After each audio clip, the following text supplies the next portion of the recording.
बनिए की दुकान है, नाई की दुकान है, किसकी दुकान है, वैश्य की दुकान है, ब्राह्मण की है, शूद्र की है। ये दिस इज नॉनसेंस। एक एक बच्चा, एक एक नागरिक देशभक्त है। देश में रिलीजन के आधार पे ना सत्ता चलेंगी ना सत्ता बनेंगी। मानव जाति को अलग थलग करने वाली सारी शासन व्यवस्थाएं वो सारी मानव विरोधी हैं, अस्तित्व विरोधी हैं और संविधान विरोधी हैं। ये 11 में बनाया था तो अभी याद आया क्या कावड़ के वक्त? एक तो देश के युवाओं को अंधविश्वास में डालने के पीछे एक साजिश है, विद्वेष पैदा करना। बीजेपी और आरएसएस के इसके अलावा इनके पास कुछ बात ही नहीं कि लोगों की जातियां ना लिखी जाएं। किसी के चेहरे पे किसी ने चोर लिख दिया था, उसके खिलाफ कार्रवाई हुई थी। नमस्कार, मैं ब्यूटी गिरी और आप देख रहे हैं नेशनल दस्तक। इस वक्त सियासी हलचल मचा हुआ है। उत्तर प्रदेश में जिस तरीके के फैसले लिए गए कि कावड़ यात्रा के दौरान मार्ग में सभी, चाहे वो ठेले हो या ढाबा हो, हर किसी को अपनी परिचय देनी होगी, अपने दुकान के बाहर नाम लगाना होगा, मालिक कौन है और उसमें काम कौन करता है, ये सारी परिचय देनी होगी। जिसके बाद सियासी भूचाल आ गया है। किसी ने कहा कि ये पूरे समुदाय के आर्थिक बहिष्कार किया जा रहा है, तो किसी ने कहा कि जो फैसले लिए गए हैं वो बहुत सही है। कम से कम पता तो होना चाहिए कि आप किसकी दुकान पर बैठे हैं, किसकी दुकान से सामान खरीद रहे हैं। इस पूरी बातचीत पर हमारे साथ बातचीत करने के लिए मौजूद है बलराज सिंह मलिक, सुप्रीम कोर्ट के वकील से जानेंगे आप इस फैसले को किस तरीके से देखते हैं। मैं इस फैसले को देखता हूँ बिल्कुल बेवकूफ़ी भरा फैसला है। जिसने भी ये फैसला लागू करने की कोशिश की है, जो लोग इसके पीछे हैं, वो षड्यंत्रकारी मानसिकता से ग्रस्त हैं, वो असंवैधानिक मानसिकता से ग्रस्त हैं, भेदभाव से ग्रस्त हैं और इस देश के जो संवैधानिक मूल्य हैं उनके खिलाफ ये काम है। इस वजह से ये जो भी किया है बिल्कुल गलत है, मानव जाति के और मानवता के खिलाफ है, मानव जाति की गरिमा के खिलाफ है। देश के लोगों को ये देश, संविधान में सबसे पहले वी की बात होती है, we the people of India, we the Hindu, the Muslim, the Christian, the ईसाई नहीं, ब्राह्मण, क्षत्रिय, वैश्य, शूद्र नहीं, वी द पीपल, हम भारत के लोग।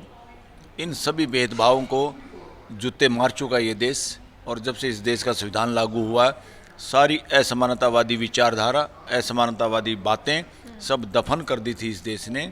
इसलिए वो सारी की सारी असमानता को और जो मानवीय गरिमा के खिलाफ सारी बातें हैं वो हम दफन कर चुके हैं।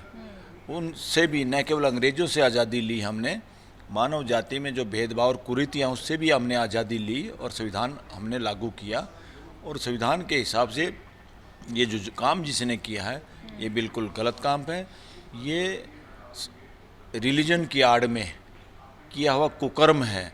इसलिए रिलीजन को अब इस आधार पे जांचना होगा कि इस देश में जो रिलीजन या रिलीजियस लीडर हैं या रिलीजियस स्थान हैं, क्या वहाँ जो कॉन्स्टिट्यूशन का प्रीएम्बल है उसके मुताबिक काम हो रहा है या नहीं हो रहा है। वो मानव जाति को जोड़ने में कितने सफल हुए हैं, कितना प्रयास कर रहे हैं, कितनी भागीदारी और योगदान कर रहे हैं। अदरवाइज़ रिलीजन भी, देश को संवैधानिक आधार पे रिलीजन को टेस्ट करना होगा और सबको फ्यूचर में ऑडिट करना पड़ेगा, सारे रिलीजियस लोगों का भी, संस्थाओं का भी और कथा कहानी ग्रंथों का भी।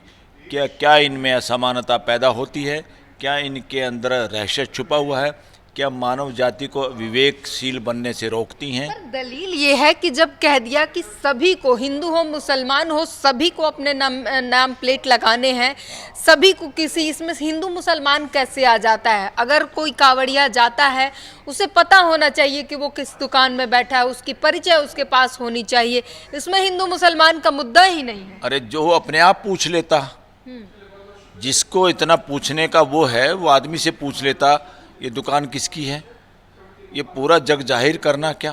सुप्रीम कोर्ट ने अभी कुछ दिनों पहले, महीनों पहले एक आदेश दिया था कि लोगों की जातियां ना लिखी जाएं क्रिमिनल मुकदमों में, और वो जजों को भी नहीं पता होना चाहिए किस जाति का कौन आदमी, ताकि जज भी बाइस ना हो पाए, भेदभाव ना कर पाए लोगों के साथ, या सिस्टम भेदभाव ना कर पाए। तो इस वजह से नाम लिखना, उसको बताना किसका फल है, किस पर्पज क्या है इसका, इसके पीछे पर्पज क्या है? लोगों को जानने का अधिकार है, वो इंडिया का सिटीजन है, आदमी है कोई, वो रेडी लगा रहा है। सुरक्षा की पर्पज से अगर किसी को वो है, वो तो जिम्मेवारी प्रशासन की है। प्रशासन ऐसे लोगों को लाइसेंस दे, उनका ब्यौरा रखे और उनको डिग्निटी से व्यापार और अपना धंधा करने का इजाज़त मिलनी चाहिए। क्योंकि देश के लोग सब कमा के खाना चाहते हैं, काम करके खाना चाहते हैं, कोई भीख मांग के खाना नहीं चाहता। और ये सारे के सारे लोग बहादुर लोग हैं, अच्छे लोग हैं, अच्छे सिटीजन हैं, जो अपनी मेहनत करके खाना चाहते हैं। चाहे वो रेडी लगाना हो, चाहे छोटी दुकान हो, चाहे खोमचा हो, इन लोगों को मैं सैल्यूट करता हूँ कि ये वो लोग हैं। और क्योंकि पूरी मानव जाति ही अपनी मेहनत करके खाना चाहती है। इन लोगों को के साथ नाइंसाफ़ी ना की जाए, इनकी डिग्निटी पे हमला ना किया जाए। पर्पज क्या है वो बताया जाए देश को भी और समाज को भी, किस पर्पज की वजह से ये किया है। भाई खाली कावड़िए क्यों? जानने का अधिकार है। भाई मैं किस दुकान से सामान ले रहा हूँ वो जाने, वो जाके बात करे किसकी दुकान है। वो खाली रिलीजन के आधार पे, जाति के आधार पे जानना चाहता है तो असंवैधानिक है। किसी को जानने का हक नहीं, क्योंकि ये पर्सनल मसला है रिलीजन। और किसी को जाति के आधार पे कि जाति के आधार पे ही मुझे सामान लेना है, मुझे तो कावड़ में केवल ब्राह्मण के हाथ का खाना खाना है, तो ये तो नॉनसेंस है। ये दफन हो चुकी हैं बातें, इनका कोई महत्व नहीं है। अगर कोई रिलीजियस यात्रा, रिलीजन भी इस तरह की बात करता है और देश के लोगों को इस तरह अपमानित होना पड़े जाति बताने पे, रिलीजन बताने पे, ये तो इसी तरह से जैसे पीछे किसी के चेहरे पे किसी ने चोर लिख दिया था, वो बड़ा उसके खिलाफ कार्रवाई हुई थी। तो ऐसे आप नहीं कर सकते, संविधान इसकी इजाज़त नहीं देता। ये नॉनसेंस मानसिकता है, ये असंवैधानिक मानसिकता है। और ये लोग असली आतंकवादी हैं जो देश में इस तरह के रूल रेगुलेशन लेके आते हैं जिससे मानवता और मानव जाति तार तार होती है। ये ठीक नहीं है, गलत है ये। This is nonsense. हाँ, इस वक्त दो धड़ों में जो है लोग बटे हुए, एक जो सही कह रहे हैं, एक जो गलत कह रहे हैं। ये दो धड़ों में तो बांटने के लिए काम हुआ है। कौन है सही कहने वाले? अरे मेरे को किससे सामान लेना, किससे नहीं लेना है, मेरे को ज़्यादा बीमारी होगी तो मैं पूछ लूँगा तुम हिंदू हो मुसलमान हो क्या होगा। जिसकी मानसिकता इतनी खराब है या ग्रस्त है इन बातों से, वो पूछ ले। ये राज्य की जिम्मेवारी नहीं कि इस देश के सिटीजन को 140 करोड़ जो मालिक हैं उनके बारे में ये कहे ये कौन है। ये नहीं है कि धंधा भी करोगे तो फिर भी यह होगा किसकी दुकान है, बनिए की दुकान है, नाई की दुकान है, किसकी दुकान है, वैश्य की दुकान है, ब्राह्मण की है, शूद्र की है। ये दिस इज़ नॉनसेंस, अनकॉन्स्टिट्यूशनल है। एक तरफ तो हम मानवता की बात करते हैं, मानव जाति की बात करते हैं, समानता की बात करते हैं। संवैधानिक देश है, संविधान के हिसाब से व्यवस्था है। यहाँ सरकार नहीं है, व्यवस्था है। सरकार जो शब्द हिंदी मीनिंग है गवर्नमेंट का, दैट इज़ नॉनसेंस। इसको बदलना होगा। ये व्यवस्था है और व्यवस्था में भागीदारी है। इस देश का एक एक बच्चा, एक एक नागरिक देशभक्त है। सब कमा के खाना चाहते हैं, सब व्यवस्था में भागीदारी करना चाहते हैं। जिनको व्यवस्था में भागीदारी करने नहीं दी जाती या जिनका शोषण किया जाता है, जो वो आवाज़ उठाते हैं, उन्हीं को आतंकवादी, नक्सलवादी कहा जाता है। सबसे बड़ा आतंकवाद और नक्सलवाद अगर कोई है तो सिस्टम की खामियों में है। और सिस्टम की वो खामियां जिनकी जिम्मेवारी है दूर करने की, वो लोग चाहे चुने हुए नेता हों यानी पॉलिटिकल एग्जीक्यूटिव हों या परमानेंट एग्जीक्यूटिव ब्यूरोक्रेसी हो, ये लोग दोषी हैं। और ये सारा मामला देश में इसलिए हो रहा है, कहीं ना कहीं कॉन्स्टिट्यूशनल कोर्ट्स को जो काम करना चाहिए, जिम्मेवारी वहन करनी चाहिए, वो वहन करती हुई कमज़ोर नज़र आती हैं। दैट्स वाई देश में इस तरह की नॉनसेंस बातें होती हैं। कई लोग ये भी कह रहे हैं कि जिस तरीके से पिछले दिनों केसेस आए हैं कि नाम बदलकर दुकान खुले जाते हैं और उसके अंदर कई सारी ऐसी चीज़ें की जाती है जो सामाजिक तौर पर एक्सेप्टेबल नहीं है, उस पर रोक लगेगा। और फिर परिचय बता देने में किस बात का डर है? परिचय बताने में समस्या क्या है? नहीं, परिचय कोई पूछेगा तो बताने में समस्या कुछ नहीं है। कोई इसलिए वो करते हैं कि लोगों की मानसिकता इतनी दूषित कर दी प्रचार प्रसार के माध्यम से कि उनको इस तरह ध्रुवीकरण कर दिया, उनके इतना जहर डाल दिया कि लोग बेचारे, एक अच्छी किसी की दुकान है, अगर उसको ये कहेंगे कि ये आदमी फलां है, वाल्मीकि है और वो बहुत अच्छा खाना बनाता है, बहुत अच्छी उसकी दुकान चलती है, जिस दिन वो ब्रैकेट में वाल्मीकि आप उससे लिखवा देंगे या लिखा जाएगा तो कितने सारे लोग हैं जो अपने आप को इतना सुपर समझते हैं, दूसरे से असमानता के इतने शिकार हैं, मानसिक विकलांगता इतनी है लोगों में, तो उसकी दुकानदारी ठप हो जाएगी। तो हमारा संविधान लोगों में समानता के लिए काम कर सकता है। हमारी ब्यूरोक्रेसी, हमारा सिस्टम, हमारा कानून केवल और केवल बराबरी के लिए काम कर सकता है। हर चीज़ को हमें बराबरी के आधार पे परखना होगा, जांचना होगा, करना होगा, कानून बनाना होगा। ये जो काम किया है दैट इज़ नॉनसेंस और against the constitutional value and constitutional morality. मानवीय मूल्यों के भी खिलाफ है ये। एक ट्वीट है रूबिका लियाकत ने किया है और पूछ रही हैं कि हंगामा क्यों है, क्योंकि पहचान पूछ दिया। ये कानून तो 2011 में आ गया था, फिर अब बवाल क्यों है? कानून लीगली अगर कानून बताया जाए तो 2011 में आ गया था और अब इसे जमीनी स्तर पर उत्तर प्रदेश में लागू किया जा रहा है। ये सेकुलरिज्म का जो चश्मा है 13 साल बाद क्यों पहना? ये 11 में बनाया था तो अभी याद आया क्या कावड़ के वक़्त? एक तो देश के युवाओं को अंधविश्वास में डालने के पीछे एक साजिश है। ये कोई भक्ति नहीं है। बहुत सारे युवाओं को इन महत्व का जिस दिन उनको समझ में आ जाएगा, ये अस्तित्व सह अस्तित्व है। यहाँ पे कोई ऐसी ताकत नहीं है जो लोगों को, किसी को गरीब बनाती, किसी को अमीर बनाती है, किसी को गरीब घर में पैदा करती, किसी को अमीर कर। जितने कुकर्म है मानव जाति में, जो असमानता है, वो केवल और केवल मानव जाति द्वारा ही पैदा की गई है। और ऐसी कोई भी सत्ता नहीं है जो कुछ लोगों को मिले बाकी लोगों को ना मिले, कुछ लोगों का भला करे बाकी के साथ अन्याय करे। ये सारी कथा कहानियाँ सारी एग्जिस्टेंस पे आधारित ही नहीं, अस्तित्व के खिलाफ हैं ये सारी बातें। अस्तित्व में ना कोई भेदभाव है, ना कोई राजा प्रजा है, ना कोई नौकर मालिक है।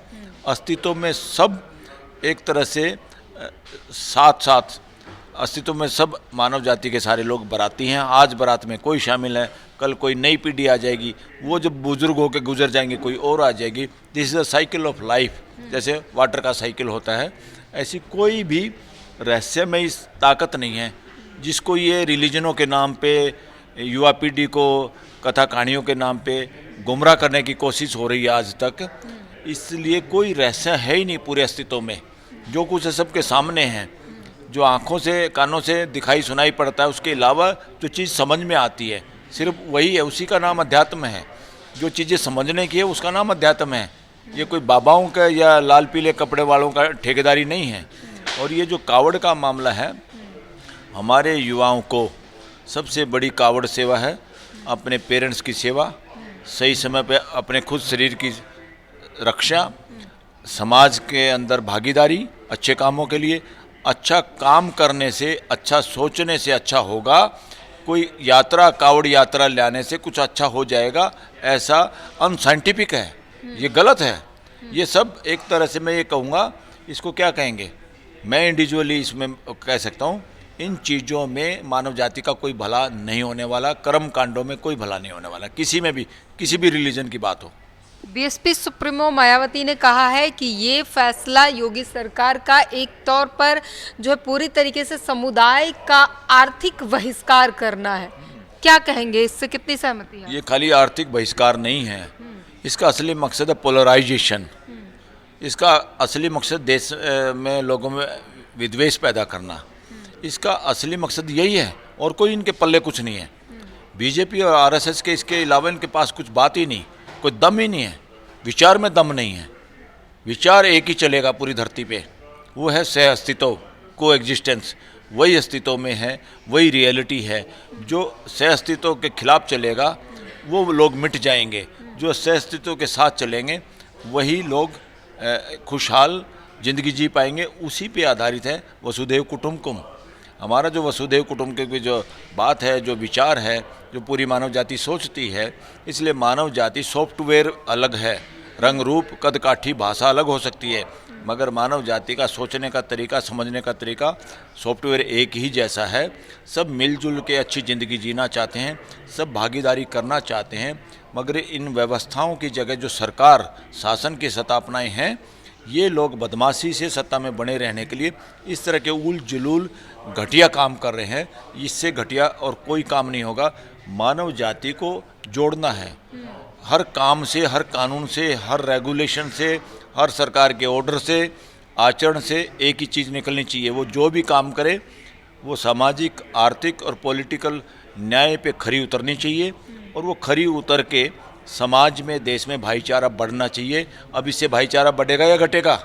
बोलो बढ़ेगा या घटेगा? घटेगा। इसका मतलब ये काम असंवैधानिक है, गलत है, गैरकानूनी है और ये मानव जाति के साथ बदमाशी है।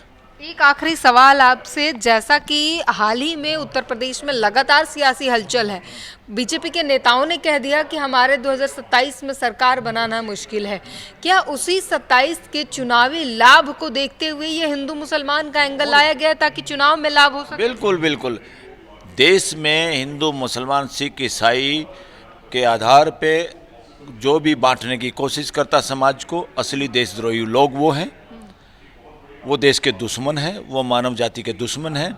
देश में सिर्फ मानवता का राज, मानवता की ही व्यवस्था होगी। देश में रिलीजन के आधार पे ना सत्ता चलेंगी ना सत्ता बनेंगी, और जो ये सत्ता बनाने की जो भी कोशिश करेगा जाति और रिलीजन के आधार पे, वो मानव जाति का सबसे बड़ा नुकसान करेंगे। ऐसे लोगों से बचने की ज़रूरत है, ऐसी मानसिकता से बचने की ज़रूरत है। देश में सिर्फ और सिर्फ और दुनिया में एक ही रिलीजन, एक ही अच्छी बात, एक ही विचार चलेगा, वो है पूरी मानव जाति एक, संप्रदाय अनेक, और पूरी मानव जाति एक परिवार। चाहे वो इंडिया में लोग हैं, चाहे पाकिस्तान में हैं, चाहे इजराइल में हैं, कहीं भी हैं।